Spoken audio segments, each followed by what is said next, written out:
देख quadrilateral, first of all what is quadrilateral? तो quadrilateral का डेफिनेशन क्या लिखा है प्रांजल में, बताओ। Sum of all angles of the quadrilateral is 360 degree. वो तो एंगल सम प्रॉपर्टी हो गया। का डेफिनेशन क्या है? Joining 4 points Joining 4 points in an order is called quadrilateral. quadrilateral। अब यही क्वाड्रिलेटरल एक रेक्टेंगल बन जाएगा कब? जब इनका चारों एंगल क्या हो जाएगा? Right angle. कितना हो जाएगा? Right angle. Right angle. You can take a closer look here. तो ये हो जाएगा ए बी सी डी। ये क्या हो जाएगा? रेक्टेंगल। ठीक है, कब होगा rectangle? When this quadrilateral will have one pair of opposite sides. ये साइड और ये साइड इक्वल हो जाएंगे, ठीक है, और इनके चारों एंगल्स क्या हो जाएंगे? Right angle. और एक क्वाड्रिलेटरल चार पॉइंट्स जब एक ऑर्डर में ज्वाइन करते हैं वो एक क्वाड्रिलेटरल बनता है, और इनके चार जो है वो एंगल्स होते हैं, चार साइड्स होते हैं, चार वर्टिसेस होते हैं। पहले चार एंगल्स कौन कौन से हैं? तो देखिए, angle A, angle B, angle C and angle D. A B C आप देख सकते हैं। फिर four sides A B, B C D और ए डी। ये चार साइड्स हो गए। फिर फोर वर्टिसेस। फोर वर्टिसेस क्या हो गया? A B C and D. ये फोर वर्टिसेस हो गया। Understood? Yes, sir. Okay. Now angle sum property of a quadrilateral. What is angle sum property? Obviously नाम से ही पता, name is self explanatory. नाम खुद बता रहा है वो क्या है। एंगल सम प्रॉपर्टी मीन्स ये चारों एंगल को सम करेंगे तो कितना होगा? तो इसी को बोलते हैं sum of all the angles of a quadrilateral should be 360 degree. तो कितना होगा बच्चे? देखो, angle A plus angle B plus angle C plus angle D is equal to 360 degree. This is known as angle sum property of a quadrilateral. हाँ, okay. Quadrilaterals, पहले आपने quadrilaterals जान लिया। बेसिकली क्वाड्रिलेटरल्स क्या होता है? When we join 4 points in an order, that is known as quadrilateral. Now you will know कि अगर there is little changes in each and every figure तो वो क्या क्या बनते जाएंगे। फर्स्ट ये स्टार्ट करते हैं ट्रेपीजियम। ट्रेपीजियम का डिफिनेशन क्या होगा? जिनके दो अपोजिट साइड जो होंगे वो पैरेलल होंगे। क्या होंगे? पैरेलल होंगे। ये जैसे दोनों साइड्स क्या है? पैरेलल है। That will be known as trapezium. Understood? और ये इनके चारों साइड अनइक्वल होंगे, ठीक है, अनइक्वल होंगे। और पैरेललोग्राम, जिसका चारों साइड जो होगा, दो अपोजिट साइड जो होंगे वो एक दूसरे के पैरेलल होंगे। जैसे कि देखिए, SR is parallel to PQ and PS is parallel to QR। Yes, parallel मतलब पैरेलल मतलब जो सेम डायरेक्शन में ऐसे। भाई हम पढ़ेंगे बार-बार। और परपेंडिकुलर मतलब ये ऐसे। बार-बार नहीं, पैरेलल। पार्लर पैरेलल नहीं, लड़की का मेकअप वाला नहीं, पैरेलल वो होता है पार्लर। देखो बच्चा का दिमाग कहाँ कहाँ जा रहा है। अब ये हो गया बच्चा, इसका प्रॉपर्टी समझ में है कि चारों साइड क्या होंगे? दो साइड अपोजिट साइड क्या होंगे? पैरेलल होंगे एक दूसरे के, ठीक है। तो पैरेललोग्राम। रेक्टेंगल, जिसके चारों एंगल जो होंगे वो कितने होंगे? चारों एंगल रेक्टेंगल का क्या होगा? Angle B, angle C and angle D is equal to कितना होगा? 90 डिग्री, जिसको आप राइट एंगल भी बोलते हैं। Right angle, don't talk, right angle, ठीक है, राइट एंगल। अब इनके चार वर्टिसेस हैं और इनका जो दो आमने सामने मतलब अपोजिट साइड्स होते हैं, we call it English opposite side. तो आमने सामने की भुजा जो है वो बराबर हो, आमने सामने की भुजा, ये वाली भुजा मतलब ये वाली भुजा, ठीक है। तो AB इज इक्वल टू क्या होना चाहिए? DC और AD is equal to BC, ठीक है। ये रेक्टेंगल का प्रॉपर्टी है। Now coming back to rhombus. Rhombus में क्या होता है? चारों साइड इक्वल होते हैं, लेकिन ये एंगल जो है चारों क्या होता है? इक्वल नहीं होता है। This is the difference between a rhombus and a square. बच्चे कंफ्यूज करते हैं, सर स्क्वायर और रोम्बस में क्या फर्क है? उसका भी चारों साइड इक्वल है, इसका भी चारों साइड इक्वल है। नहीं, फर्क ये है कि इनका चारों एंगल जो है वो इक्वल नहीं होते हैं, ठीक है। लेकिन अगर एक स्क्वायर की बात करें तो इनका चारों साइड इक्वल होता है, इनका चारों एंगल इक्वल होता है, correct. That is known as square. अब काइट और पैरेललोग्राम में क्या फर्क है सर? हम इसको काइट क्यों नहीं कह सकते, इसको काइट क्यों कहें? दोनों तो दिख रहा है सेम ही। तो इसमें देखिए कि PS is equal to QR जो है पैरेलल है, इक्वल नहीं है। लेकिन इसमें आप देखिए कि AB इज इक्वल टू क्या है? CB। ये क्या है? दोनों एक दूसरे के इक्वल है। इसलिए इसे काइट कहेंगे। Understood? Yes, sir. Okay. 1, 2, 3, go. Okay, so firstly I have to draw the parallelogram. Laddu.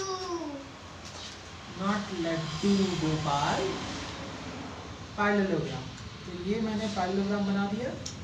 So can we write A, B, C and D. Now there is a theorem given in your book that diagonal of a parallelogram will be form two congruent triangles. चलो word to word पढ़ देते हैं क्या है. A diagonal of a parallelogram divides it into two congruent triangles. मतलब एक diagonal जो है एक parallelogram में, silence please, diagonal जो है एक parallelogram में वो दो congruent parts में इसको डिवाइड करता है. अब इसको प्रूफ कैसे करेंगे? सिंपल, आप ये दोनों ट्रायंगल देख रहे हैं. Yes, sir. तो ये वाला एंगल जो है इसको अब पूरा मैं सॉलिड बना देता हूँ. वह लंबी और मोटी है. अब ये एंगल और ये एंगल इक्वल होगा. Yes, sir. Sir in triangle क्या लिखोगे? A B C and ACD या ADC जो लिखना चाहे. ADC लिख दिए. ये एंगल इज इक्वल टू ये एंगल होगा क्यों? एंगल BAC या BCA. पहले क्या लिखोगे? Angle BCA is equal BCA. ये वाला एंगल इज इक्वल टू ये एंगल होना चाहिए. इसमें डबल मार्क कर देते, सिंगल मार्क नहीं. तो BCA इज इक्वल टू क्या लिखेंगे? CAD या फिर DAC. Angle DAC BAC. ये वाला एंगल ये एंगल इक्वल होना चाहिए. क्यों? और अल्टरनेट एंगल यहाँ ब्रैकेट में क्या लिखोगे? Alternate angle. ठीक है. और सेम एज ये एंगल BAC एंड ये वाला एंगल BAC ये एंगल इज इक्वल टू ये वाला एंगल क्या लिखोगे? DCA angle DCA. फिर से अगेन क्या हो जाएगा? अल्टरनेट एंगल हो जाएगा ना. और AC is equal to AC air conditioning नहीं, AC is equal to CA लिख सकते हो. Yes, sir. ये दोनों ट्रायंगल के लिए ये साइड कॉमन है. हाँ. इस ट्रायंगल के लिए भी इस ट्रायंगल के लिए तो कॉमन साइड हो गया. अब ASA किसे बोलते हैं? ऐसे एंगल साइड एंगल कंग्रुएंसी से ट्रायंगल ABC कंग्रुएंट टू क्या हो गया? A ट्रायंगल ACD या ADC जो आप लिखना चाहे. ADC कंग्रुएंट हो गया. कंग्रुएंट. अब CPCT क्या कहता है? CPCT कहता है congruent parts of a congruent triangle are equal. CPCT का full form congruent part of a congruent triangle are equal. तो अब ये और ये क्या हो जाएगा? इक्वल. मतलब डायगोनल जो है एक पैरेललोग्राम का डायगोनल जो है उसे दो भाग में डिवाइड करता है. तो ये थ्योरम जो आपका है कि a diagonal of a parallelogram divides it into two equal parts is true. ठीक है. ये अंडरस्टूड? समझ गए? Yes, sir. Okay. Equal. In a parallelogram opposite sides are equal. Parallel तो है ही, इक्वल भी है. तो कहेंगे सर रेक्टेंगल और इसमें फर्क क्या हुआ? रेक्टेंगल का एंगल जो होता है वो 90 डिग्री होता है. करेक्ट. बट इसमें पैरेललोग्राम के केस में ये कोई कंफर्म नहीं है कि ये क्या होगा? 90 डिग्री होगा. तो 90 डिग्री नहीं है, ये पैरेलल है और इनका अपोजिट साइड्स क्या है? इक्वल है. ठीक है. In a parallelogram opposite sides are equal. Understood? तो रेक्टेंगल और पैरेललोग्राम में फर्क ये है कि उनका रेक्टेंगल का एंगल क्या होता है? Total 90 degree. इसमें 90 डिग्री नहीं होता है. ये पैरेलल है लेकिन एंगल इक्वल नहीं होता है. Understood? Okay. Opposite sides of a parallelogram are equal. Correct. Yes, sir. Now if each pair of opposite sides of a parallelogram or is of a quadrilateral is equal then it is a parallelogram. अगर एक quadrilateral का each pair of opposite sides जो है वो parallel है pair of opposite sides if each pair of opposite sides of a quadrilateral is equal. एक quadrilateral के each pair मतलब ये दोनों ईच पेयर दोनों अगर क्या है इक्वल है तो वो क्या हो जाएगा पैरेललोग्राम। ठीक है, in a parallelogram opposite angles are equal. In a parallelogram opposite angles are equal. तो अपोजिट एंगल्स क्या हो गया, ये और ये तो क्या हो जाएगा इक्वल होगा। नेक्स्ट थ्योरम है if in a quadrilateral each pair of opposite angles is equal then it is a parallelogram.